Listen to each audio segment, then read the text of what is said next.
I was resentful of this city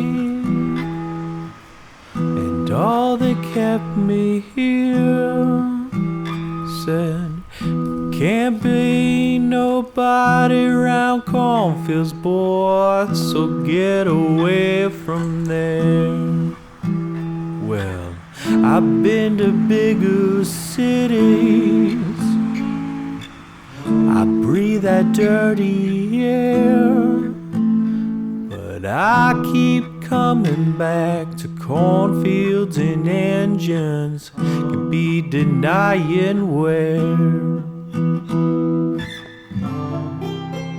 You call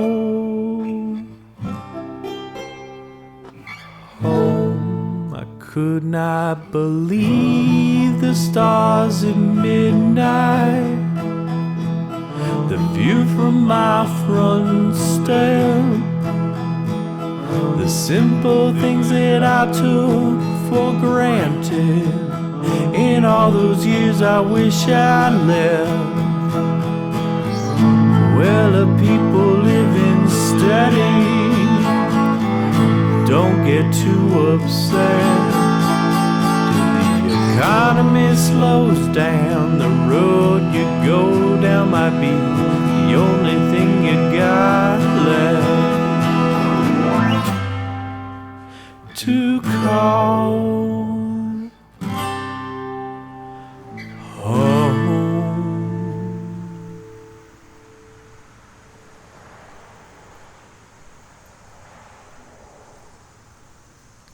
It seems like every teenage kid hates their hometown. And when I grew up here, it felt like the cornfields surrounding our cookie-cutter suburban housing were endless. Us kids were safe, but the nightlife was duller than dull. And sooner or later, everyone was destined to work for Caterpillar earth-moving equipment. That's certainly where my father worked, where my neighbor worked, where my best friend's father worked, and where Sunday school teacher worked, and on and on. We might as well have been a company town. I did well in school. I didn't like it, but I got good grades. As long as I could draw comic book heroes in the margins and on the backs of test papers, I got by. But I can't say it made me the most popular kid. I couldn't hit a baseball, and I never understood the rules of American football. I mean, I call it American football. I didn't go to parties. I barely talked. But as I said, I did well in school, on a roll all the way through. Well, sometime around the middle of high school, I started to see my future. I'd go to college, become an engineer like my father, work long hours, wear suits to work, start a family, live in a 2-story house in a quiet neighborhood, and live my days on repeat. But no, that wasn't for me. I was an artist.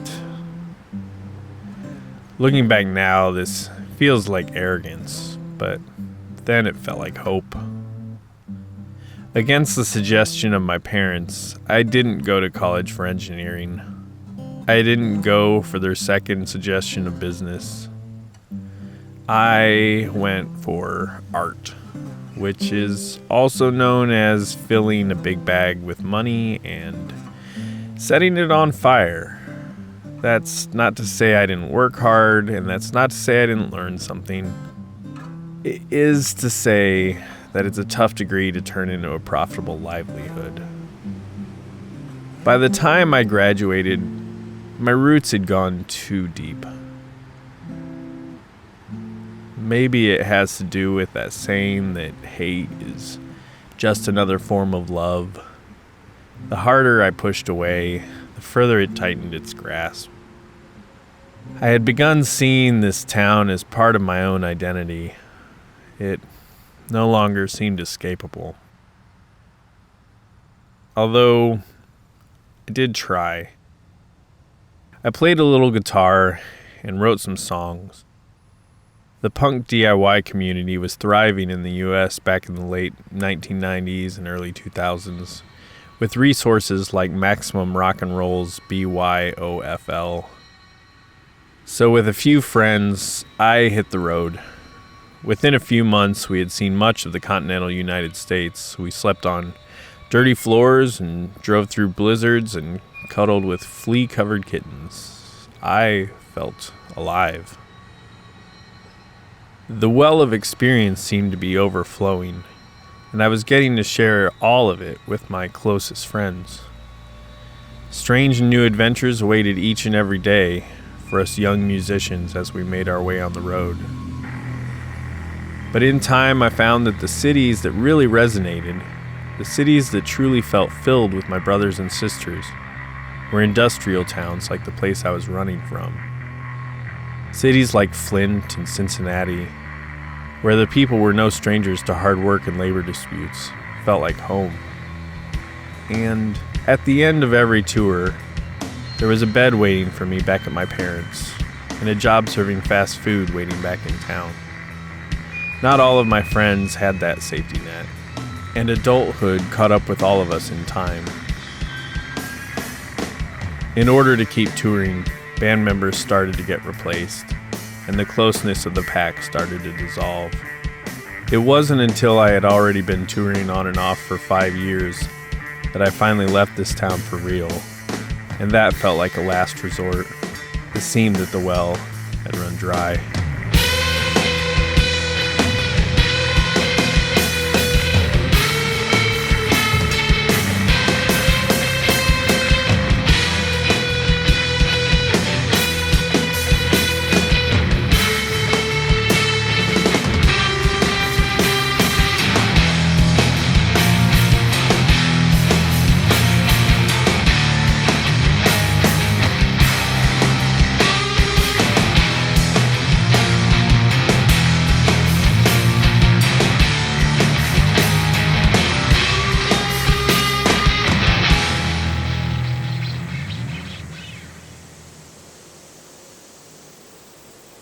Artifacts recovered locally dated human habitation back to sometime around 10,000 BC.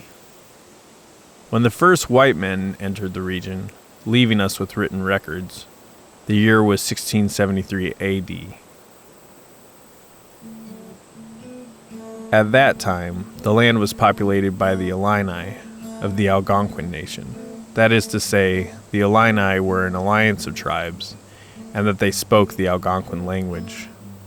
These local Illini tribes were the Peoria, Kaskaskia, Michigamia, Cahokia, and Tamaroa. The first Europeans to come into contact with these natives were Fathers Jacques Marquette and Louis Joliet. Along with 5 other Frenchmen, they made peaceful contact with the Peoria tribe, first along the Mississippi River, somewhere near present-day Keokuk, Iowa. The French were presented with a calumet, now commonly referred to as a peace pipe, which later saved their lives upon encountering a hostile tribe to the south in present-day Arkansas. The tribe was armed with Spanish guns, and as such, Marquette, Joliet, and their men retreated north, in fear of encountering the men who had provided these weapons.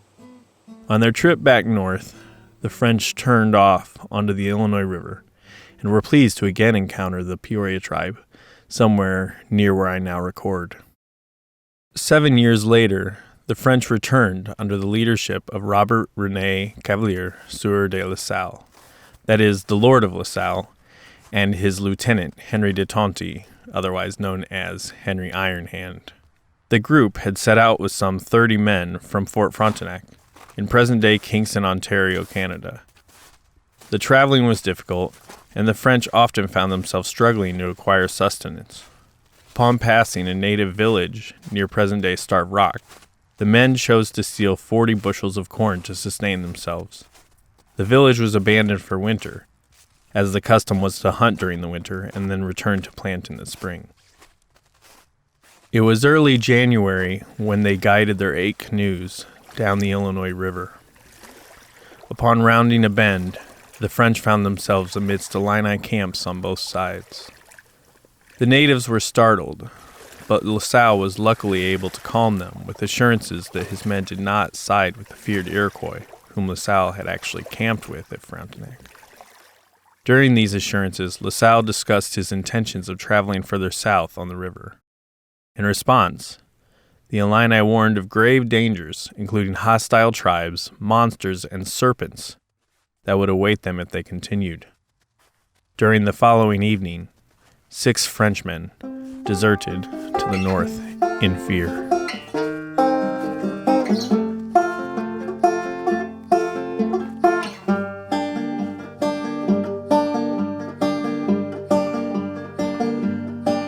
I could be walking through the trees in a forest full of wild things, and I could see all time as presently. I could see faith through calamity. Could know myself as one of the bees. Didn't this act simple packs at ease? They could turn, devour me.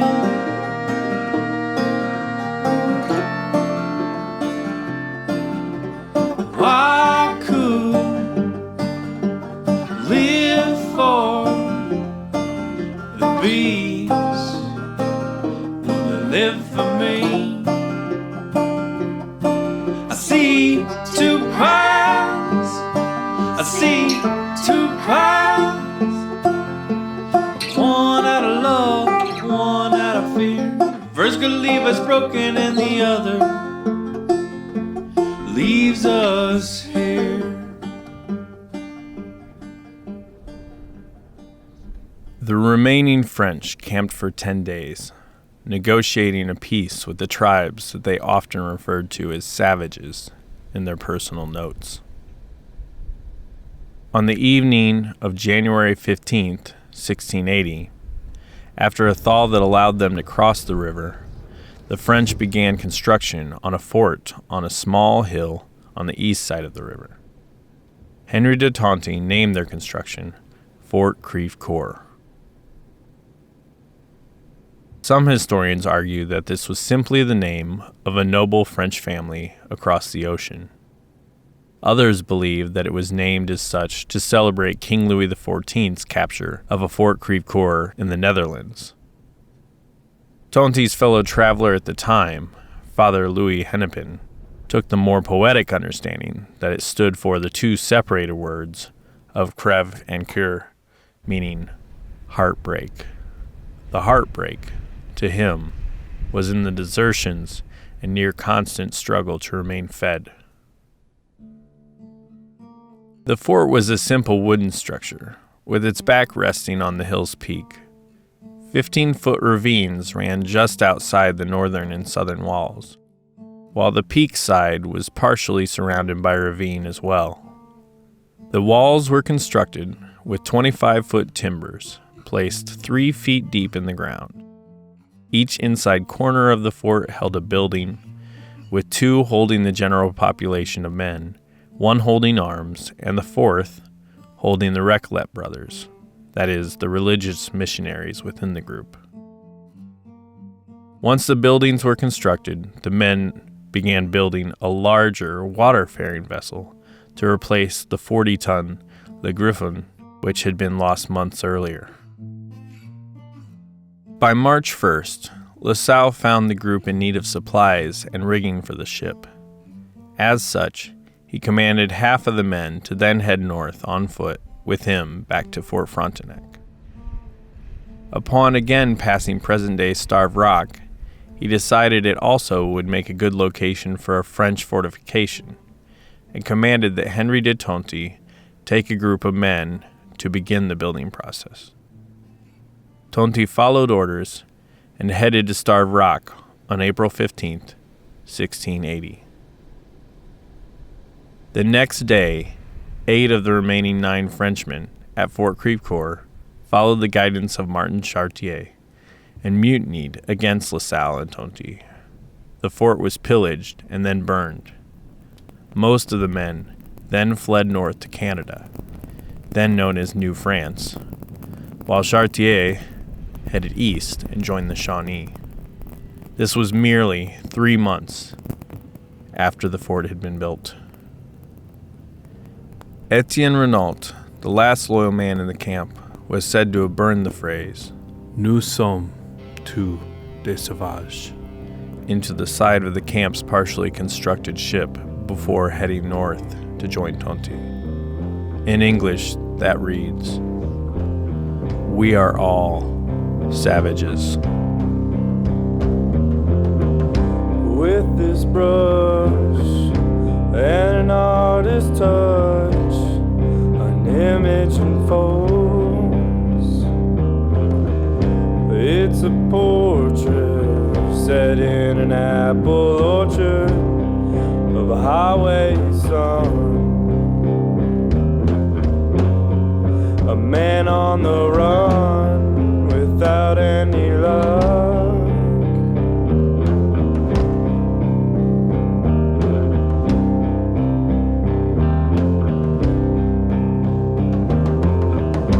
Call it stealing, but it's barely eaten the last couple days. His last possession, a sign of his obsession, a tattered six string. A man on the road at 40 years old with nowhere to go and nothing to show.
Soon after my daughter was born, we chose to move back to this city. Houses were cheap, and my parents would be available to help with childcare. I dreaded the return, but welcomed the existence of stars in the sky and woods at the edge of town.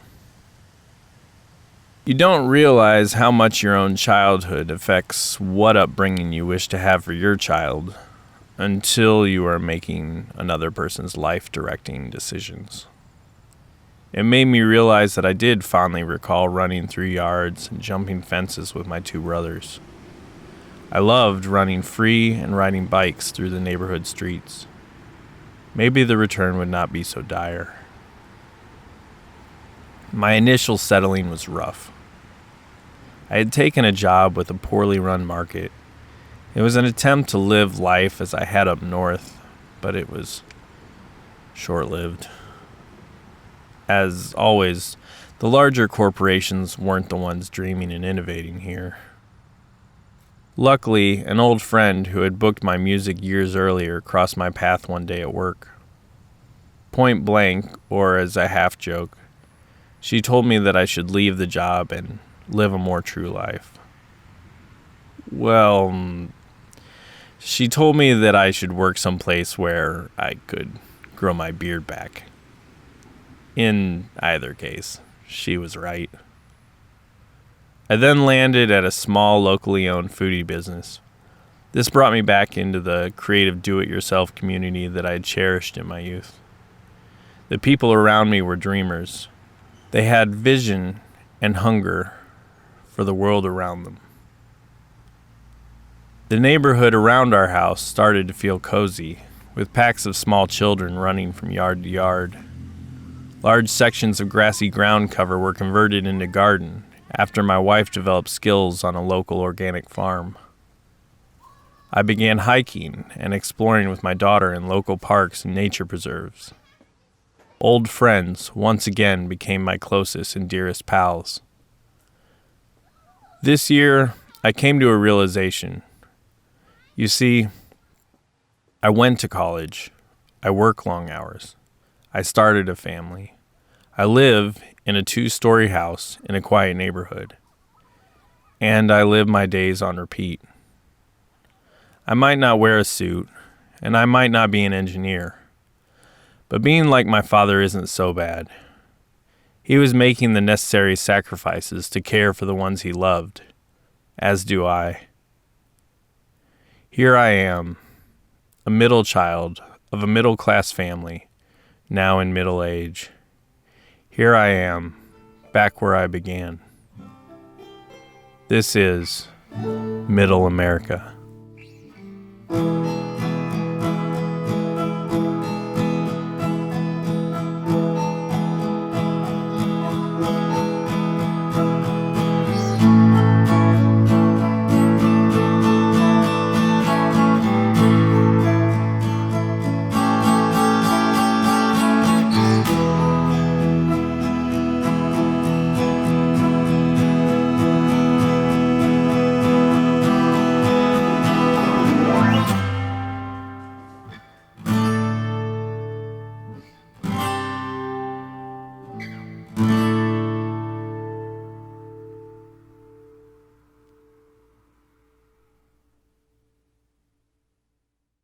Thank you for listening to the first episode of Middle America Podcast. Everything was created by Jared Grab, along with Kent Wagenschutz in an appearance on bass guitar, and Thomas Satterfield and Bob O'Neill in appearances on drums.